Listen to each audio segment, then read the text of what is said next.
All right, so are you ready to dive in?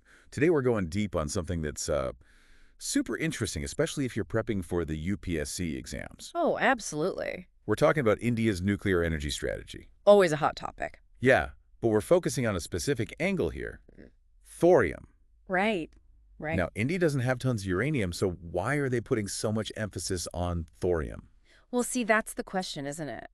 And to understand it, we're going to look at this recent news about India's NTPC. Partnering with a U.S. company. Exactly, to develop thorium-based fuel. So I think a lot of people hear thorium and they're like, huh, what even is that? Yeah, fair enough.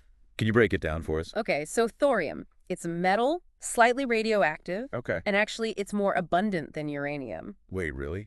More common? That's wild. It is. But here's the thing. Thorium itself can't sustain a chain reaction, the kind you need for nuclear power. So it's not like you just dig it up and boom, energy. Not quite, no. So what's the deal then? Well, it's what we call fertile, not fissile. Oh, no. Meaning you can convert it, with some work, into uranium-233. Which is fissile. You got it. Yeah. And a great fuel source. So it's like thorium is the raw ingredient and we got to process it. Exactly. That's a great way to think about it. Okay, so India has this 3-stage nuclear program, right? Yes. I'm guessing this is where thorium comes in. It's all connected. Stage I is all about those conventional uranium reactors, the ones we use now. The workhorses. Exactly. But India's vision goes way beyond that. Okay, so stage 2, what happens there? This is where things get really cool. We get into fast breeder reactors. Fast breeder They're reactor. amazing because they actually produce more fuel than they consume. Hold on, they make more fuel. Is that even possible? It is. They use plutonium, but they also breed U-233 from, you guessed it, thorium. So like they're running on plutonium and making thorium fuel at the same time. Precisely. Wow, that's incredible. And that then leads us to stage 3, where thorium really becomes the star of the show. Yeah. So India is essentially planning to fuel itself on this stuff. In a way, yes. The idea is once they have enough U-233 from those breeder reactors, they transition to thorium-fueled reactors. A whole energy system based on this one element. Pretty amazing, right? It's like a whole new future. And this isn't just theoretical, right?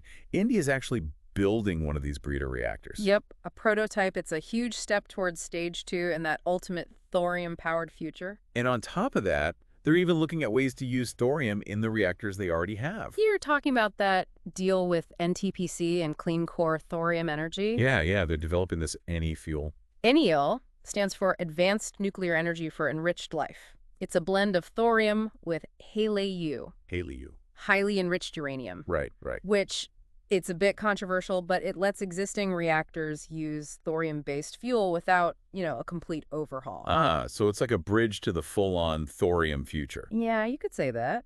And this NEL thing, I mean, it has some pretty big advantages, right? Oh, yeah, definitely. More efficient, less waste, lower proliferation risks, the whole package. And for anyone listening who's thinking about the UPSC exams, these are all super important points. Definitely. You got to know this stuff. Absolutely, and it's not just India that's interested. Oh, right. Canadian nuclear laboratories are in on this too, right? They've signed an agreement. They're collaborating on any lead research. So this is like a global thing now. It's gaining traction, for sure. So India is not just trying to solve its own energy problems. No, it's bigger than that. They're looking to change the whole nuclear game. Exactly. A safer, more sustainable future. That's a pretty big goal. It is, but there are definitely challenges, too. Right. Thorium extraction, it's not cheap, and the technology, it's still developing. So it's not all like sunshine and roses. Not quite, no. And for our listeners who are studying for the UPSC, you got to know these challenges too. Oh, absolutely. It's about seeing the whole picture. Okay, so we've covered a lot. Maybe we should take a break and come back to this. Sounds good to me. We'll dig deeper into those challenges and all the possibilities when we get back. Looking forward to it. So, you ready to jump back in? I am, yeah. I'm still thinking about that 3-stage program, It's a lot to take in. especially that whole breeder reactor thing. Yeah, it sounds kind of sci-fi, Hey, everyone. but it's real. Welcome back for another I mean, deep I get the dive. basics, Mhm. but could You you, know, walk us this through is it the again? one for those Sure, of you so gearing up for Let's those picture UPSC a regular exams. Yeah, nuclear because reactor. today uses Absolutely. uranium We are fuel. zeroing in Right. on something that It is makes energy, but it also pretty much guaranteed to makes show up plutonium Oh, yeah. on your kind radar. of as a byproduct. Big time. Okay, and that's Now, with a recent fast cabinet breeder reactor, decisions you can all use about that supporting plutonium India's as fuel. farmers. Okay, But we're here's talking the about key. While policies it's doing and that, schemes, It's folks. also hitting Yes.